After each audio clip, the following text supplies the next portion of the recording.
Welcome to this video lecture of Live Text Access, training for real-time intralingual subtitlers. My name is Julia Borchert. This is Unit 4, Entrepreneurship and Service Competence. Element 1, Management and Interpersonal Skills. This lecture is about basics of customer acquisition. The materials are created by SAPTI Access and ZDF Digital. This is the learning outcome. Identify possible clients and sponsors in his or her country of real-time intralingual subtitling services. In this video lecture, I will talk about a few aspects of customer acquisition management rudimentary at first. After that, more into detail about strategies, which are speech-to-text job related. And at the end, I will sum everything up shortly. First of all, a few words about customer acquisition management in general.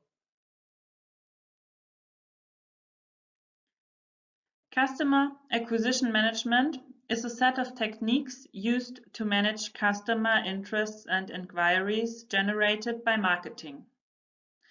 Customer acquisition management can be considered as the connection between advertising and customer relationship management to acquire new customers. The first step of any basic customer acquisition plan is to identify quality potential customers.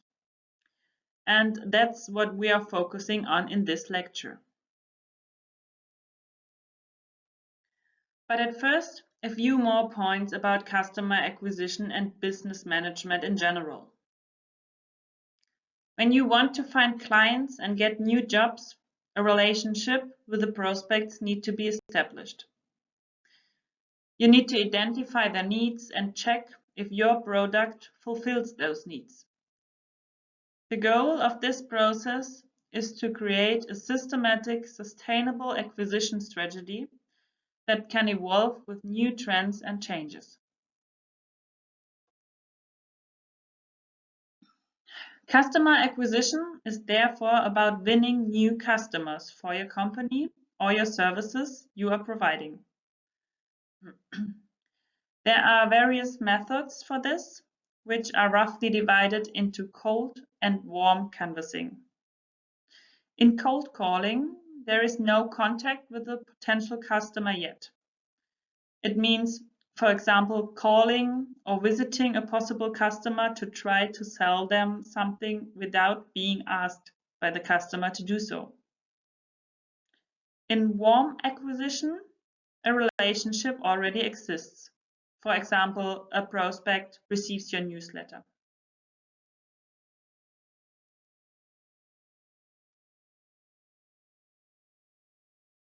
What strategies are useful to identify possible clients as a speech-to-text interpreter? At listing different strategies to identify possible clients, I have to make a distinction between different jobs of real-time intralingual subtitling services. I distinguish between client acquisition for TV stations, speech-to-text for big events, and speech-to-text for individual disabled people. The way to identify and find possible clients is for every kind of job slightly different.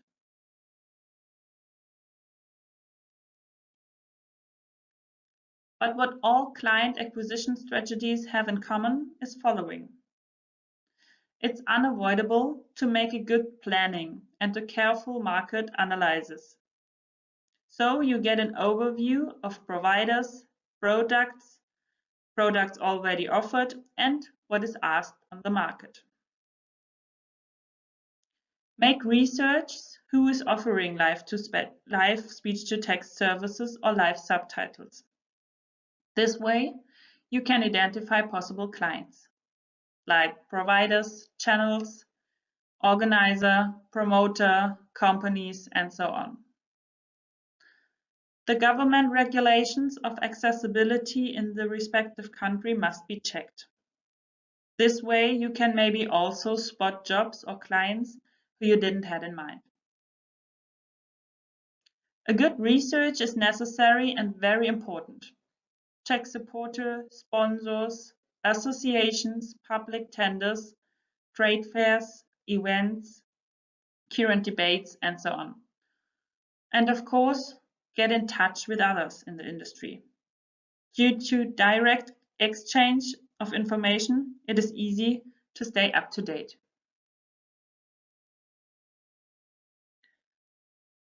It is important to attract attention. How do you attract attention as a provider? First of all, it is good to have a meaningful internet presence. For example, with a good structured website, which is easy to find.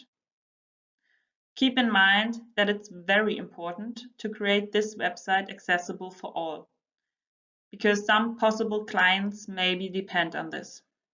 For example, private disabled people who wants to assign you for accessibility services. This refers especially to speech-to-text jobs for individual deaf or hard of hearing people. What else is important to attract attention? In these times, a lot of exchange and information retrieval is happening at social media. You can follow, for example, associations and attract attention due to commenting or reposting their posts. Of course, you need an own profile and be active. Sign up in online business networks like LinkedIn. Here you also can connect with others and catch attention.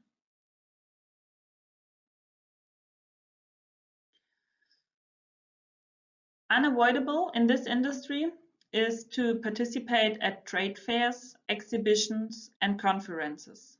There you can establish contacts, get to know the structures, and of course attract attention. Like I mentioned before, one method of customer acquisition is cold calling. When you have identified possible clients or sponsors, you can get in touch with them even when they don't know you yet.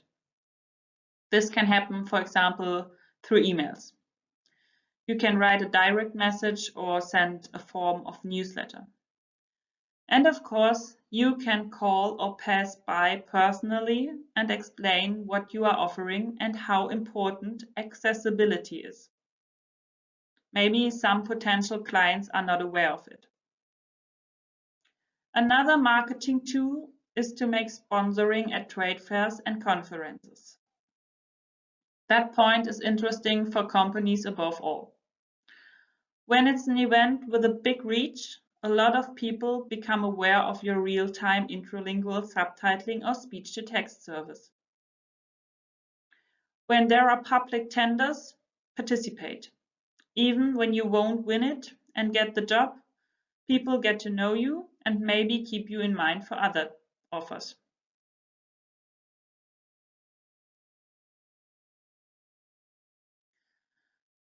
Public tenders are a very important way in this industry to get a job, especially for live subtitling for TV or big events.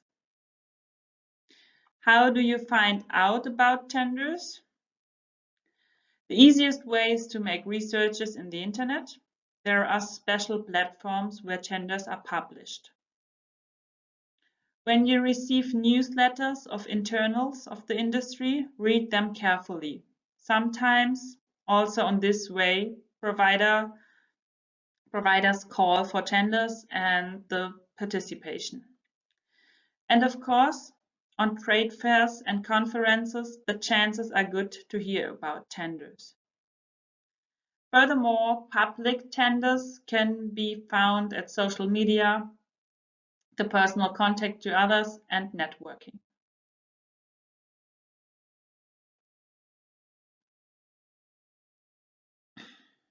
As for events, it is very helpful to have a clear picture of which potential customers are out there and who could use this service. This could be an organization or NGO that organizes events which also include deaf or hard of hearing participants, or international events where not all participants are fluent in English. These could be contacted, and then you can also explain why it is important their meetings are accessible for everyone, mentioning, for example, the UNCRPD, the Convention on the Rights of Persons with Disabilities. This is the first comprehensive human rights treaty of the 21st century.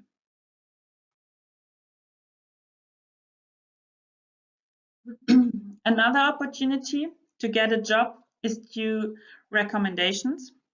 Of course, here it is necessary that you have already done a good job. When the feedback was positive, you can get references. Besides that, once you start to work as an interpreter, you will usually create a circle of clients you work for. And this will grow once you do more and more jobs. Colleagues among themselves exchange jobs or refer to clients if they cannot do jobs themselves. So it is important to have a good relationship with your colleagues.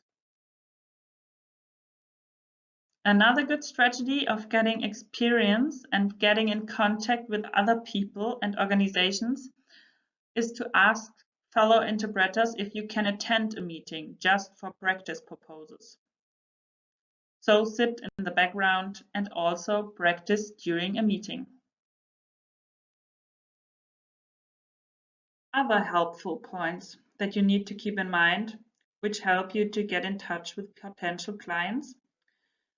Keep your website or your job profile updated. When jobs were fulfilled, add them to your portfolio. As a speech-to-text interpreter, you need to check the information through organizations and agencies regularly. There you can find hard of hearing or deaf clients via the users' organizations. Disabled people asked there for interpreters.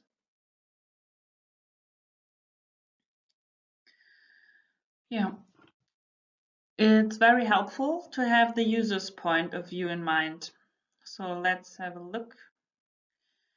Deaf or hard of hearing users can contact speech-to-text interpreters for daily support or special events.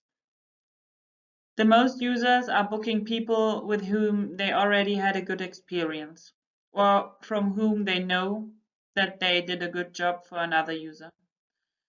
The community is well connected and they exchange information with each other. Users can also apply to organizations and ask for interpreters there. They often offer to check which registered interpreter is free to work for the time in demand. On some National Interpreters Authority websites, you can see how many speech-to-text companies there are, their names, and also in which area of the country they operate. Each country has their own system. In some countries, only the way via an organization is possible, so that the client or user can't choose by itself a speech-to-text interpreter. In some countries, the deaf and hard of hearing people are granted a certain number of hours of speech-to-text per year. Sorry. An example of Denmark, when their disabled people like deaf or hard of hearing people do political work within disability at national and international level, they can book speech-to-text interpreters for free. But unfortunately, this is often unrecognized even by the authorities, so this can often be a struggle for the users. Summary.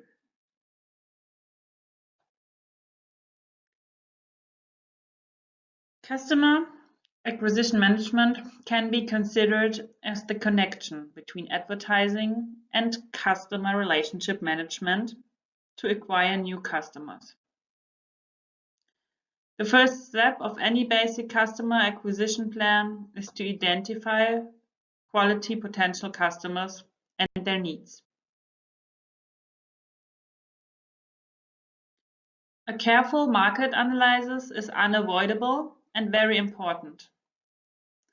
To appear as a provider, you need to attract attention through various techniques and strategies. It's necessary to stay up to date and be present at the internet, at conferences, fair trades, and other events.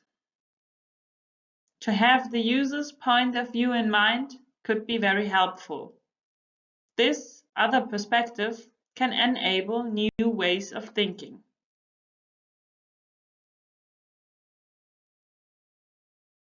Exercises. The exercises for this video lecture are in the trainer's guide and at the PowerPoint file.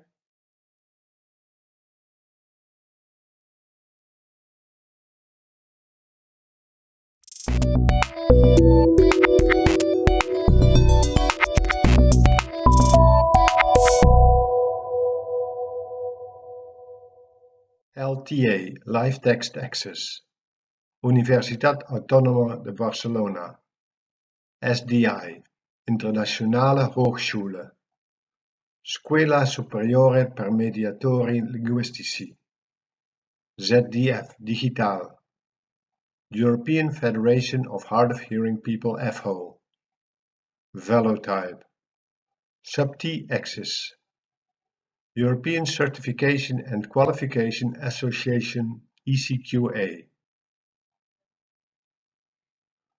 Co-funded by the Erasmus Plus program of the European Union. Erasmus Plus project 2018-1-DE01-KA203-004218. The information and views set on this presentation are those of the authors and do not necessarily reflect the official opinion of the European Union.